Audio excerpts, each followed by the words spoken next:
Oh, God. So I guess like one of the things that I've always loved and found interesting about this passage was just how threatened Herod was by a baby, and the fear of losing power was so thick with Herod that like he went to like a lot of lengths to be able to find Jesus as a baby. And I found that really interesting because it feels like Herod's like believing in the prophecy, but doesn't want it to come to fruition because it's going to take away his own power. And I thought that was, it's such a common parallel with history, like the power struggles and in leadership. So I just always found that kind of a funny thing.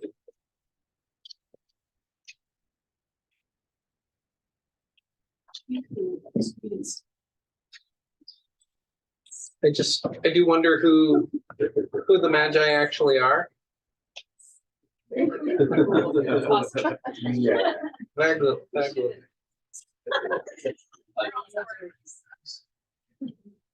Sorry. Yeah. Who are the Magi? So sure, who's the Nintendo Switch. But yeah, who are the Magi? What's their deal? Yeah, I like that they like it's clear like they come from the east. So I'm just assuming that they are not Jewish, right? Like they're outsiders, and that is pretty awesome. That they get invited into this story of Jesus' birth. I've only heard of the Magi in one other context, and it was referred to the ancient desert fathers. Don't know what that means, but it was just the one thing I've heard of them. Those were different. They were like Oh, they were? they were like they were the apostolic fathers. They operated in the desert. Like they went to be away from Roman sin and tried to find God in like spirituality in the desert. Oh. A magi is plural for magus, which just means like wizard. So Caleb. It's just the other way. Thinking Gandalf now. I think one question I had was, I think I understand why King Herod is disturbed, but I'm wondering why all of Jerusalem is as well. Yeah.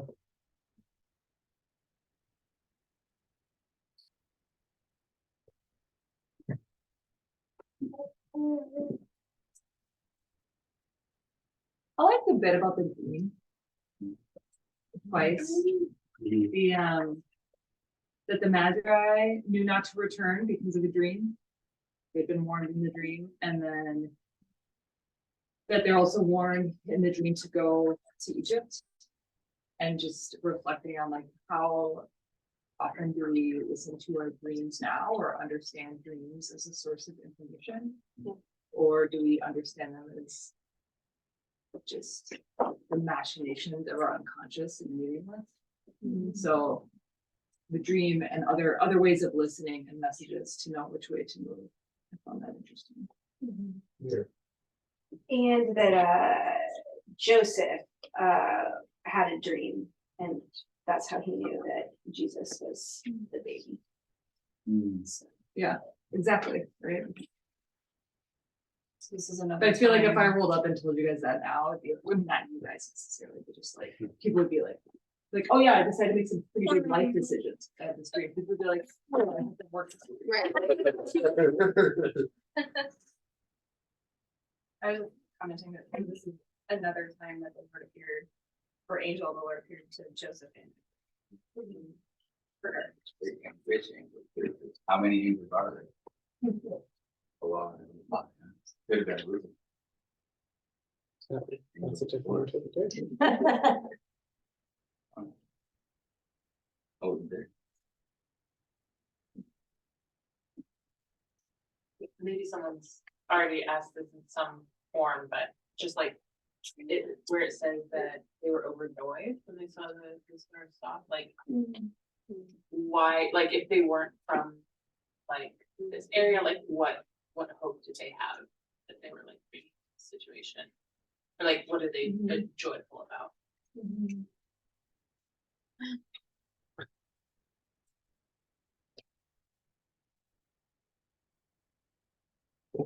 Yeah, if you have any other thoughts as we go on, feel free to chime in.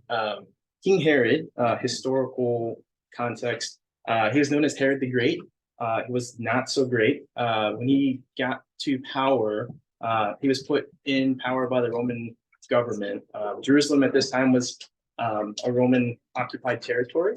And so Herod was the appointed leader in that area. When he came to power, he executed the entire Sanhedrin, which is the religious leading group, 72 members of the religious leading group under their Jewish law. So he executed all those people and put new guys into place. So he was a very paranoid, power-hungry individual who was always worried about someone taking over and taking his place. And historians made comments that it was better to be Herod's pig than Herod's son. He did practice Judaism, so he didn't kill pigs, but he killed 3 of his sons and he killed 1 of his wives. So he's a very, very bloodthirsty, paranoid individual. The Magi, they in the ancient world were known as the kingmakers.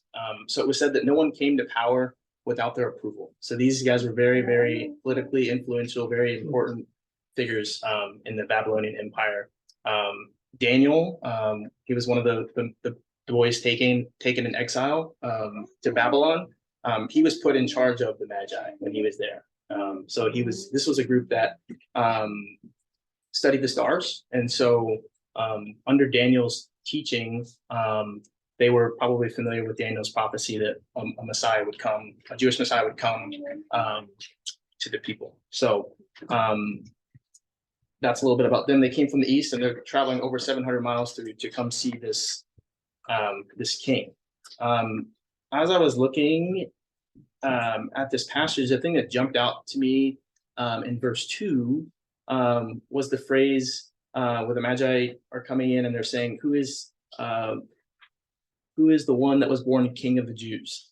The next time you see that phrase in Matthew is at Jesus' crucifixion. That's what they put on top of Jesus' cross, the King of the Jews. And the Magi are wondering who this king is. They've come all the way to come see him. And as I was thinking about a king, we have King Herod in the story, and we have this other king. And usually when you have 2 kings, that's really not a good thing. Something bad usually happens because we have a power struggle on our hands. Herod was presented with this information about a new king on the scene, and he is very troubled by that. And someone asked, why is Jerusalem troubled as well? A couple things. One, Herod's crazy, and he's bloodthirsty. He was always paranoid. And so if the king is not happy and paranoid, then everyone who's under that king's authority is usually kind of fearing for their lives and pretty on edge about, am I the next to die? Am I going to get, like, this guy's crazy? Who knows what he's going to do? So they're kind of all freaking out. During this time, the religious leaders, they, along with Herod, were able to keep Judaism as the practicing religion. Usually when Rome came in and occupied a territory, all the people had to worship the Roman gods. The Jews were able to keep their religion, and that's because of the temple. And so the religious leaders and Herod extorted the people from their offerings that they brought into the temple. Rome got the cut. So it was kind of a win-win situation. People get to keep their religion, and Rome gets extra money from the Jews practicing their own religion.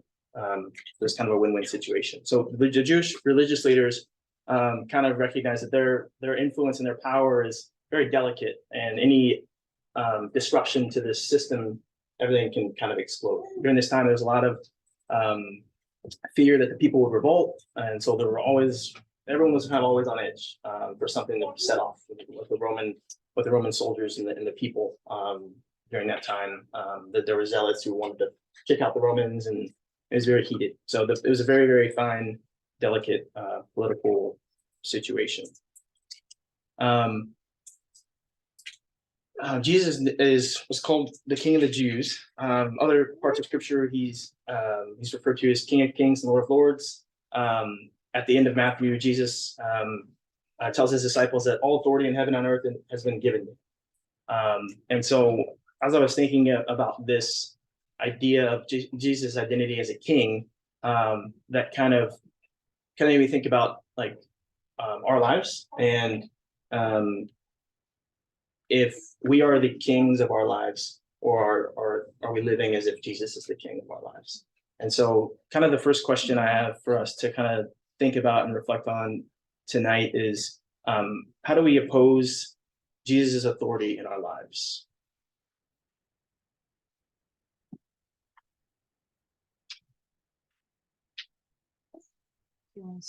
Oh yeah, sorry, that's kind of a for us to kind of chew on and respond to. Again, don't feel free, don't, if you want to engage, you can, if you don't, but silence is good too, as we think about that. Stress and micromanaging.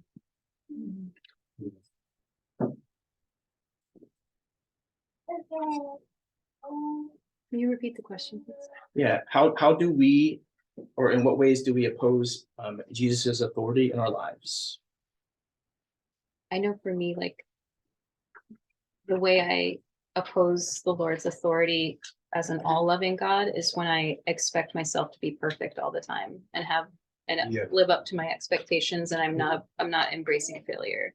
Like, it's when I embrace failure and imperfection that I actually am invitational to the nature of God's love, if that makes sense.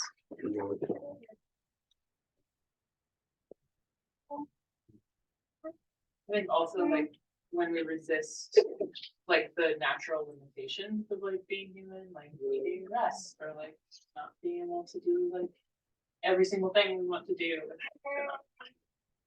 Mhm. Yeah.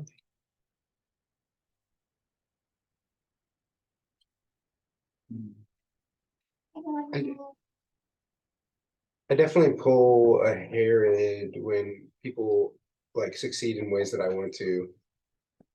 And then I like hate them.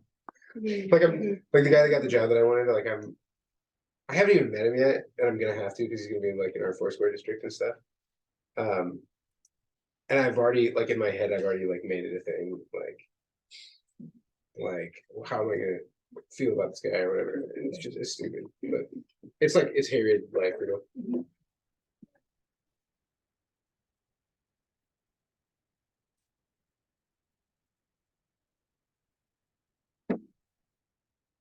For me, it's like pretty basic, but it's just wanting to do things my own way. I'm gonna make it happen the way I want it to happen, and it could be little or it could be big, and I'm really stubborn, and that usually doesn't go out. It doesn't pan out very well when I try to do it my own way. So.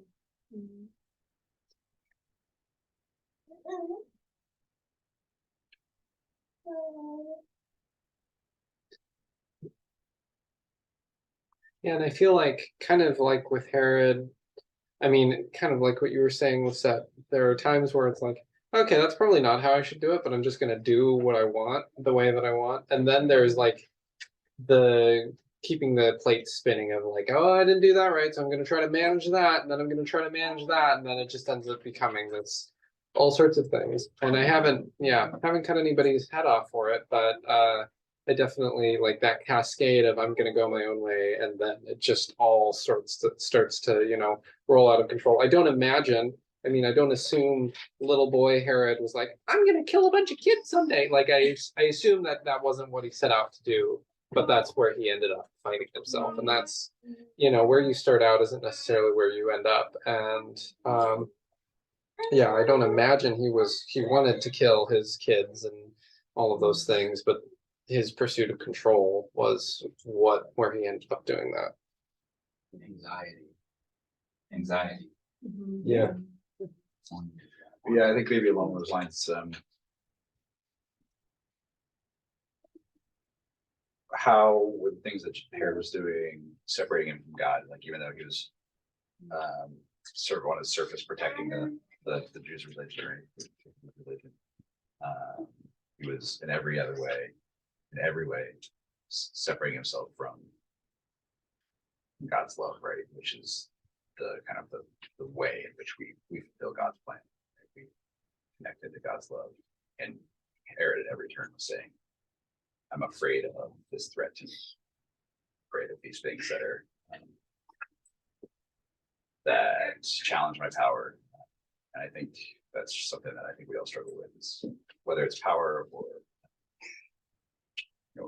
basically anything that keeps us. I don't want to oversimplify it, but like anything that keeps us from.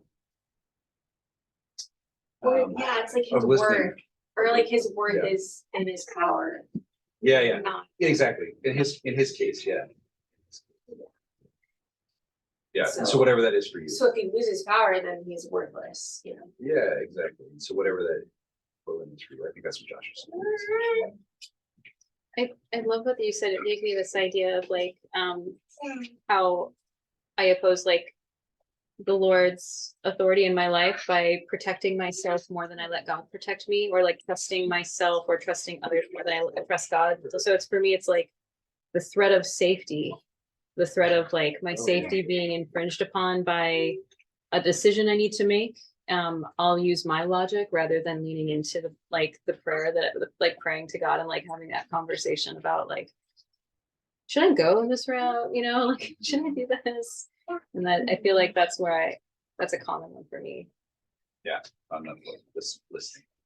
Prayer.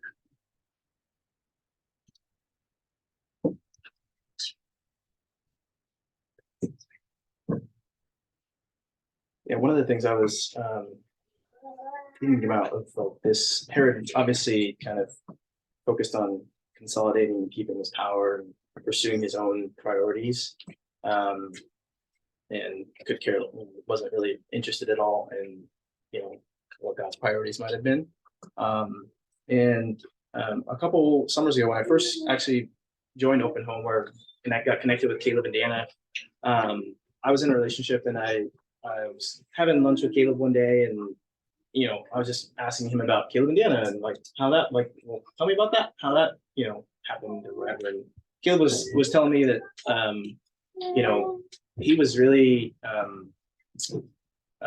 like his priority in his life was to like pursue Jesus' priority and pursue his heart and pursue his relationship with Jesus above all else. And I think one of the things he told me that he said that really made him excited and really at peace with his relationship with Deanna is that he knew that's exactly what Deanna was after too.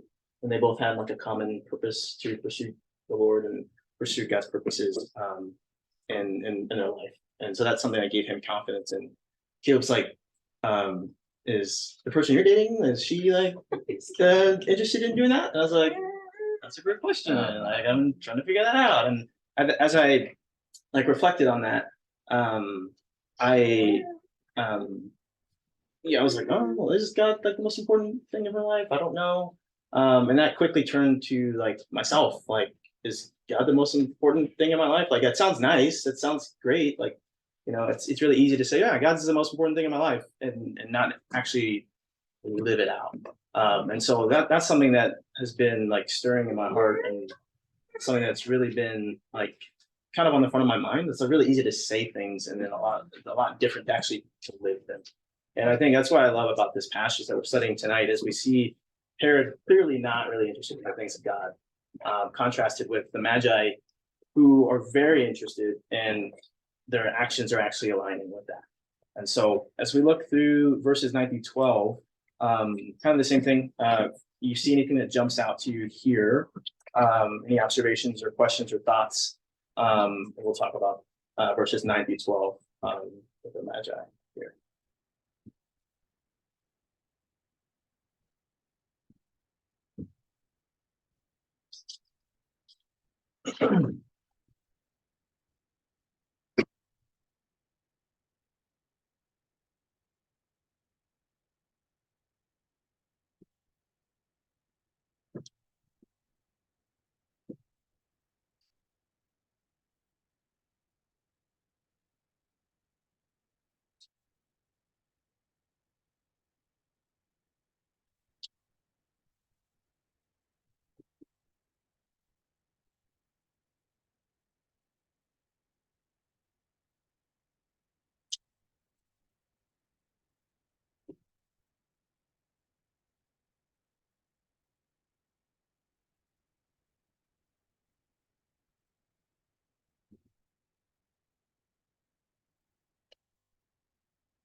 Something about the star and the moon. Yeah, it, I, it's just really obvious this comes from another way of seeing the world where stars and dreams lead the power brokers to travel 600 miles to kill a bunch of kids. Like they take it really, really seriously. And I know this is a little outside of the context of maybe what we're talking about tonight, but it's like, why did God speak to people in dreams and astrology at that time? And maybe he still does, but I tend to think of horoscopes as sort of silly. Yeah, and I don't know who was saying that. Julia, I think, was saying that, basing your life decisions off of a dream you had would be seen as very odd, and maybe you need to seek a good counselor or something, like if I said I was warned in a dream and so I'm not coming into work today, I just don't think that would go well with my body. So I don't know. That it's a very different cultural setting. I don't know. Sort of like irrational, and in other words, like incomprehensible. This is being sort of difficult to process. Yeah, and I guess they were just a lot more okay with that at the time. Something. To add to that, I think that too, bringing the piece of culture, that's how God was working through them, because that's how they culturally believed. Yeah. Right? That's how they were able to kind of navigate their everyday life. That's how they were able to tell time. That's how they were able to count their days. So God worked and spoke through them in a way that their culture, that they were already identifying in their culture. Yeah. The same way that he's working through us, right? Like now we have technology, now we have a different way of thinking and seeing things. So that's all I was thinking when I was thinking about culture. I think he works through us and how our cultures are. Yeah, totally. And then Speaks to us. they were like poring over charts to like figure out when this was gonna happen and when the stars were gonna appear, right? Like, they've been doing, it seems like they had been thinking about this for a while. And so I think it's beautiful that God's honoring, their culture, what is the way that they are like, they're investment and their curiosity, like he's rewarding them.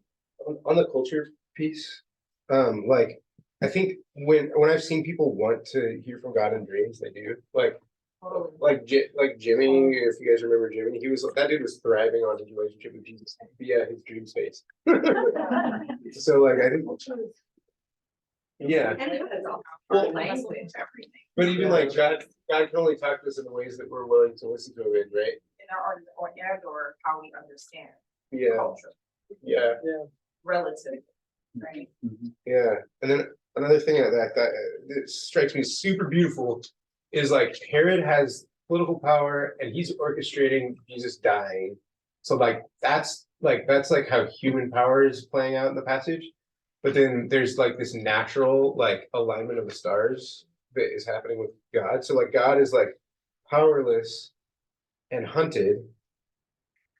And there's this like there's stars and orchestration and beautiful and natural and dreams. So like God's aligning, but it's marginal and it's powerless and it's hunted, but all of nature is in alignment with it. Whereas like what the humans are trying to do is top down, micromanaged, fearful, angry, murderous, and doomed.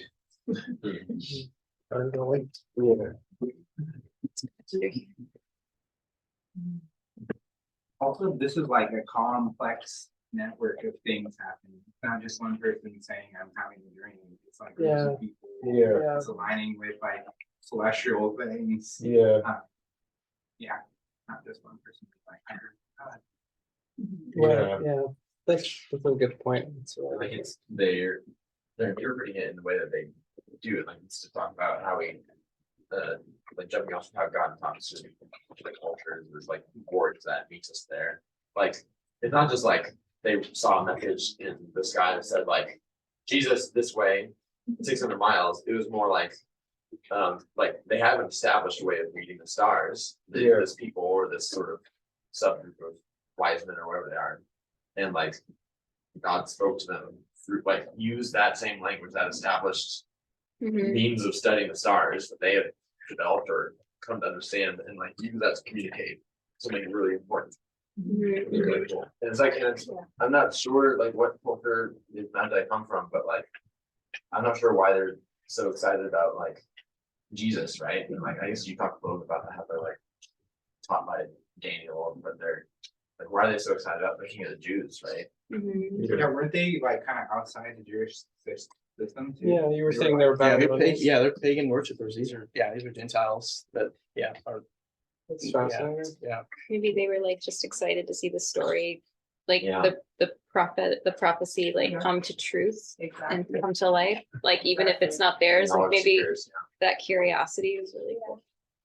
And I think there's also throughout the Bible, we get little hints here and there that God is working outside of Israel, even before Christ. So like Abraham meets Melchizedek, and he's a priest of God. Some strange guy in a strange land, and Abraham, the father of faith, meets a guy who's already a priesthood that's already serving God. Yeah, verse 2 is interesting. It says we saw his star. So they're like, there's something. This is not like a normal, regular celestial. Like they, somehow, like some way, God is speaking their language, communicating, inviting them to come and worship this king. And like you said, Garrison, it's this is kind of a cool like Abrahamic covenant mode, because God promised Abraham that all the nations would come through his line, and this is the start of it. These are guys from the margins, and they're coming in Gentiles. Whereas in contrast with the religious leaders who already know about this prophecy, and they're not actually doing anything about it. They don't care. They're kind of indifferent. They have other priorities. They're uncertain if I have. Yeah, it's like, oh shoot, we forgot about that. They saw the first 17 Sanhedrin members that got murdered, and they're like, I'm ride or die with Herod. Yeah. Going back to last week, the Magi were dazzled by this star, by God's invitation to come and worship Jesus. And I think it kind of goes to this theme of responsiveness. If you look at the passage, they come from the east, they're following the star. They land up in Jerusalem. They lose kind of sight of the star, and as soon as they go to Bethlehem, after they are told where the child's going to be, they see the star reappear, and then they follow the star.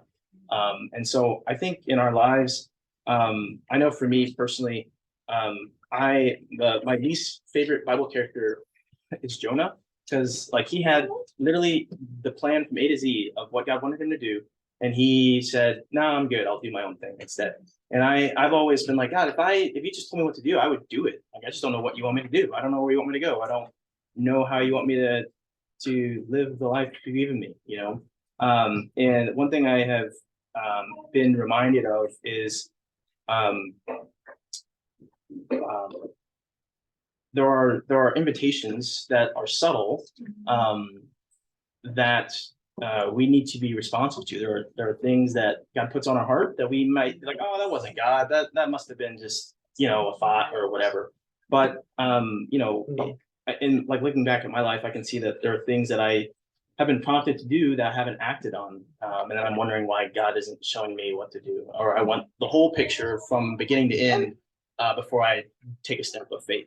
Kind of an interesting example of that this week for me.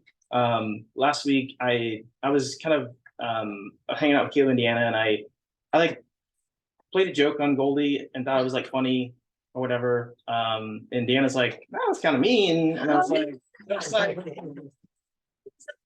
I thought it was funny. And as I like throughout the course of the week, I was like, It was like, oh, I had I eat like a muffin, and like I had like the muffin like trash or whatever. And I was like, hey Goldie, I guess I have something in my hand. Do you want it? And she's like, yeah. I'm like, okay, cool, here. And I like gave her this trash thing. Like, her mom had just told her like you can't have another one. And so it's kind of like, yeah, that was kind of messed up. That's kind of mean.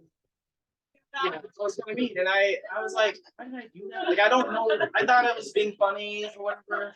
I don't know. But I kind of felt like I kind of felt like God wanted me to apologize to her for that.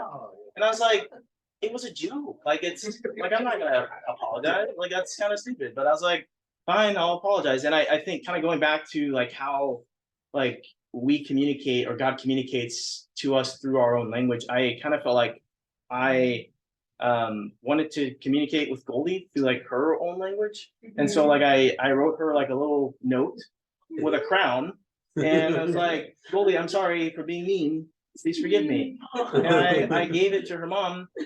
And the reason I had the idea to write it in a crown is because like 2 weeks before that moment, I was up here like talking with Caleb about this about tonight, and Kanae was going through a hard time, and Goldie like came up to her and said, "Hey, Kanae, I have something for you." And she gave her this like really unintelligible like note that she wrote in crown, and it's like, "I love you, and I hope you feel better," or whatever. And I was like, "That's awesome." And I thought it was kind of cool how like I put that on my heart to do that. And I think it's not the big things, it's the small things. It's being responsive. Jesus says, "He who is faithful in the little things will be faithful in the big things." And so I think that's been something that I'm just like, the Magi are like, they're doing it. They don't know where they're going. They don't know what this baby is looking like. They have to ask, but they're not going to give up. They're going to respond to the invitation they have, and it leads them to Jesus, and they worship. And I think that's really cool and beautiful. I assume Goldie tearfully accepted your apology.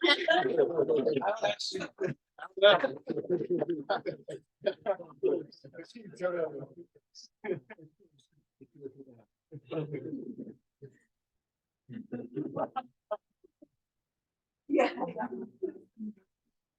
So that leads us to our last section here, verses 13 through 16. Again, any thoughts or observations or questions that you see here?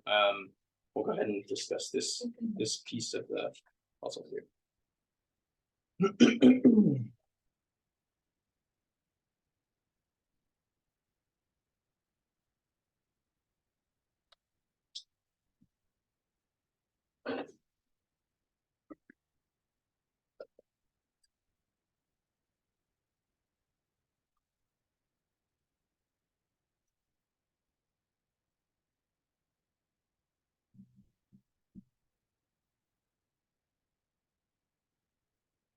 Reminds me of a parallel of like Moses.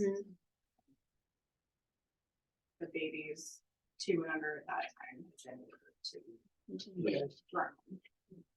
One also out of Egypt.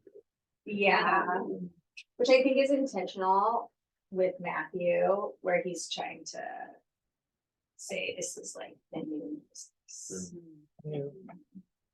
And also Jesus is living the pattern of exile and return that the Jews lived through. So he's the nation in a way. And then I also just really love that Jesus was a refugee and an immigrant. Yeah. Well, that's all right.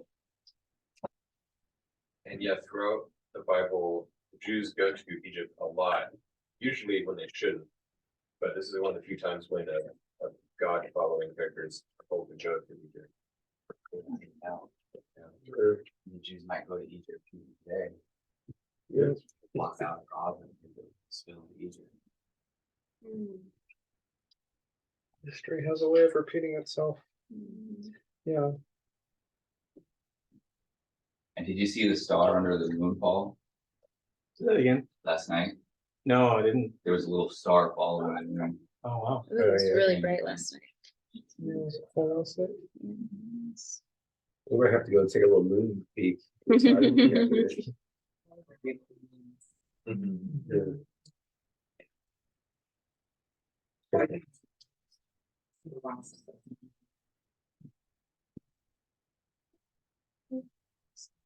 Are we all the way through 16? Yeah. for whatever reason, the word outwitted stands out to me. You know, being outwitted by the Magi, and I'm trying to figure out why it's standing out to me, but it's like, it doesn't really seem like, partly it's just like, it doesn't really seem like they had intended to outwit Herod, they were listening.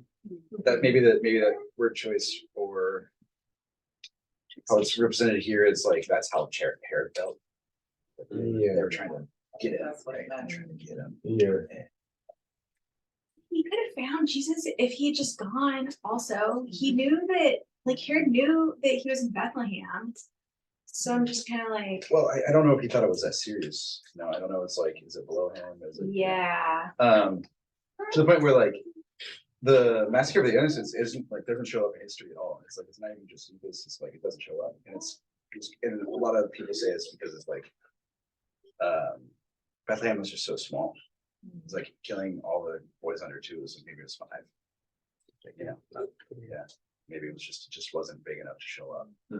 Yeah, and there's the tragic banality of that kind of stuff. You know, bad things happen all the time, and especially if you're talking about the scope of history, terrible stuff happens all the time. And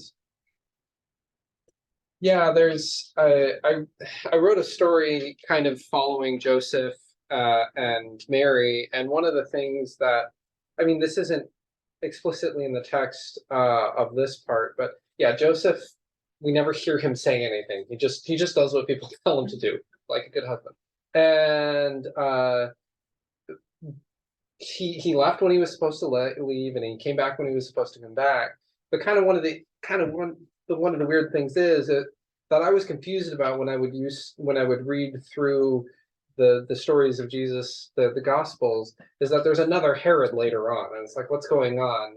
Is this is confusing, and it's because it was Herod's son, basically Herod Jr. So Joseph came back when he was told it was fine to come back, not when he decided it was fine to come back so much. I mean, there was still a lot of danger for Jesus, obviously, and I think that there's something to be said for somebody who's willing to, you know, when he knows what he's supposed to do, when they know what they're supposed to do, they follow the directions that they're given.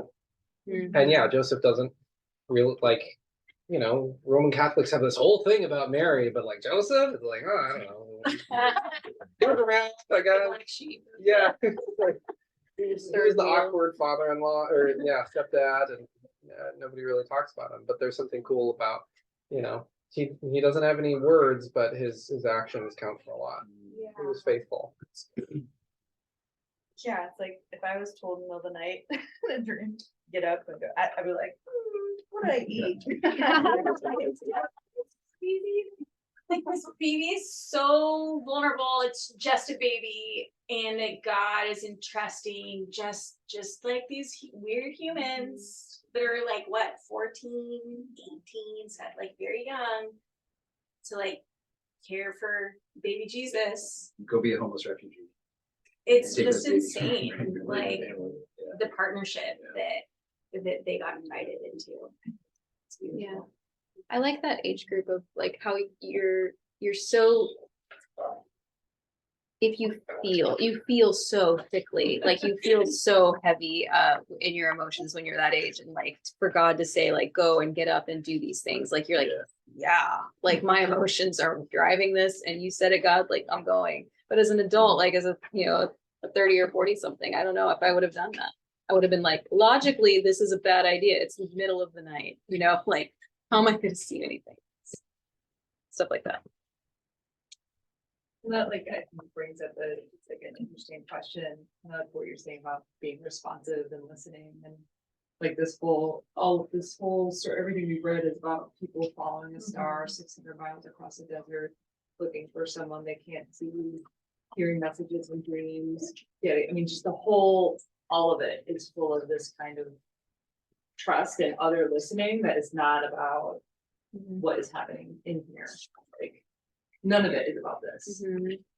None of this happens because of this. It all happens because of people's hearts, people's listening, people's emotions, people's belief, people's connection, and I think there's just like a lot to learn from that. Like I feel like I'm always trying to do that, trying to do that in my life, and like sometimes I nail it and sometimes I just totally whiff it, just on my ass with it. So it's a I feel like a super good reminder and like thing to aspire to. And it doesn't mean like just just like doing crazy random stuff. It's like that actual real listening, right? Following that thread. Like we were talking about earlier. I think that's one of the things that was so amazing about the Magi. I think it's like you said, sometimes our intellect, like no, that doesn't make any sense. I'm not like I'm too smart for that. I'm whatever. Someone asked like what's harder to believe, like none of us were around when this happened. We're believing in faith that Jesus is who he said he was, and we're believing that. And the Magi are looking at this baby and believing that he's the king, like a baby who can't even talk. Like that's a lot of faith, and I think that could be like very easy to dismiss, and sometimes the things that we know can get in the way from the invitations that God presents to us. But again, love Joseph, just being faithful, like very minor character, like he goes away in the next, like he's not even around in like chapter 3, he's gone. But he is a very, he's just being faithful, to what God is showing him in the moment. And then the last, like the part of the passage this week that just like really just was hard to kind of think about and pray through. I had one of my friends, he just had a miscarriage, and just really, obviously wrecked and just crushed and trying to, just walk through that circumstance. Here we have a whole community, whether it was, they said Bethlehem at this time was probably about 2,000.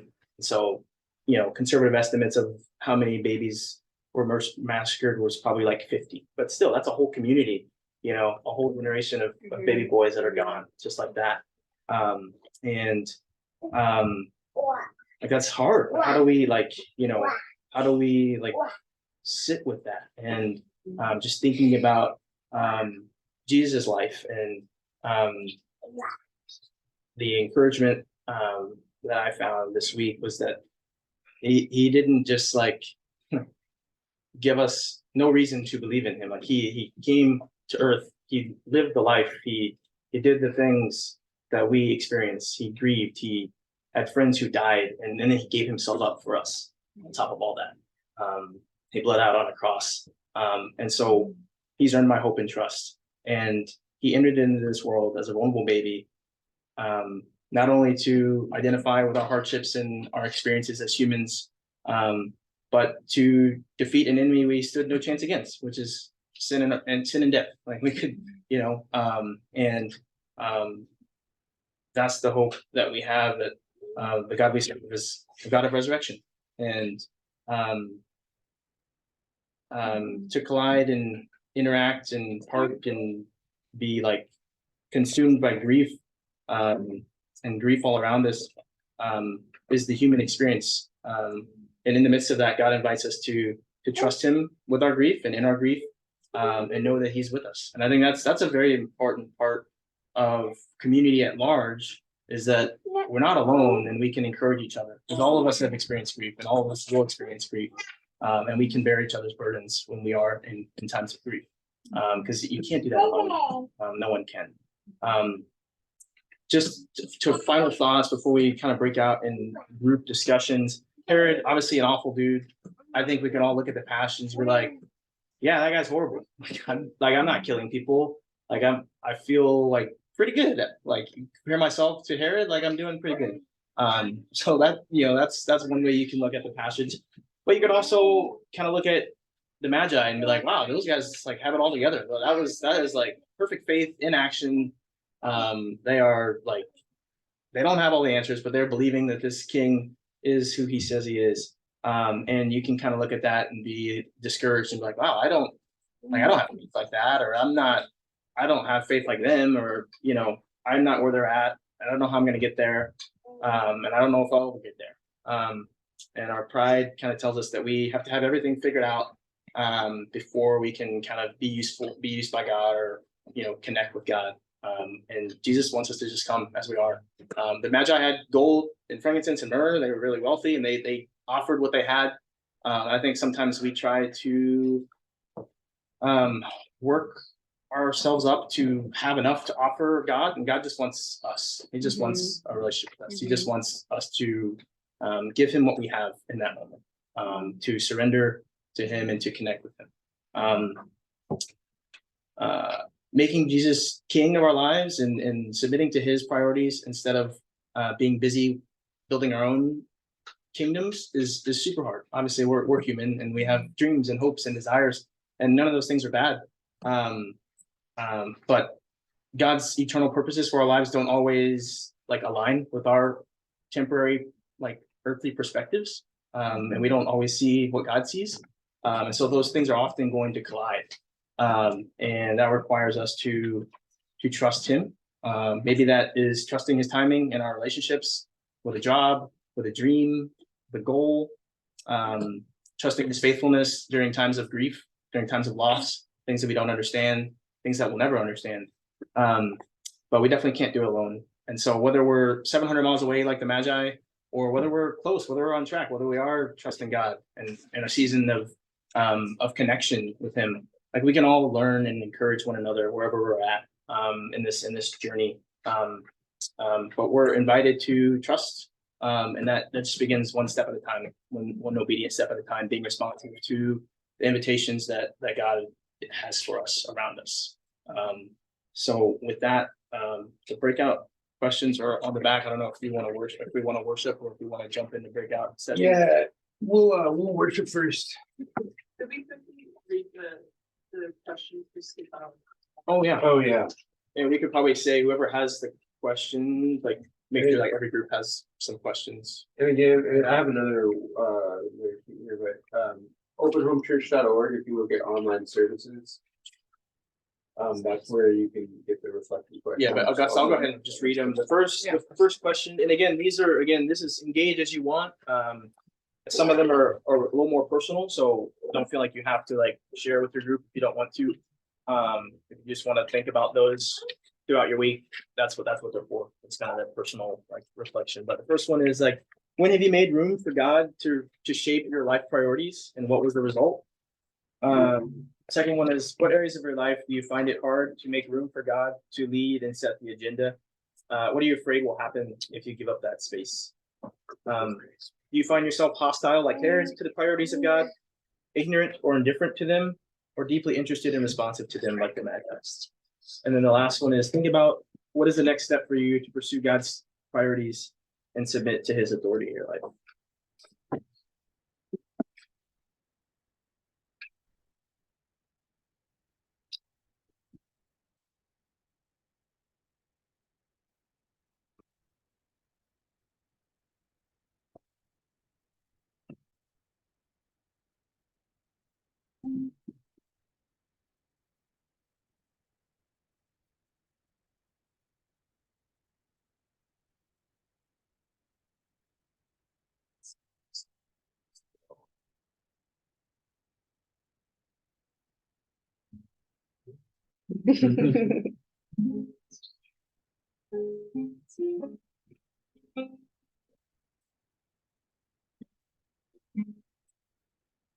Our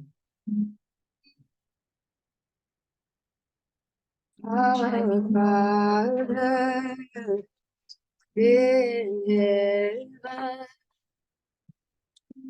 hallowed be your kingdom, come with thee, your will be done. Sing.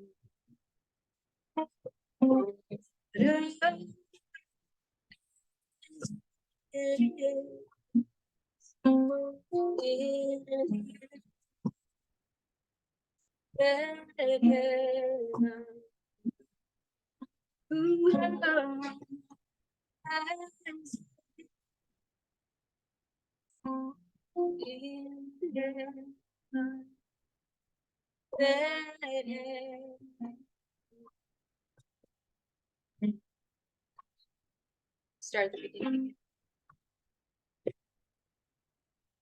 Our Father in heaven, hallowed be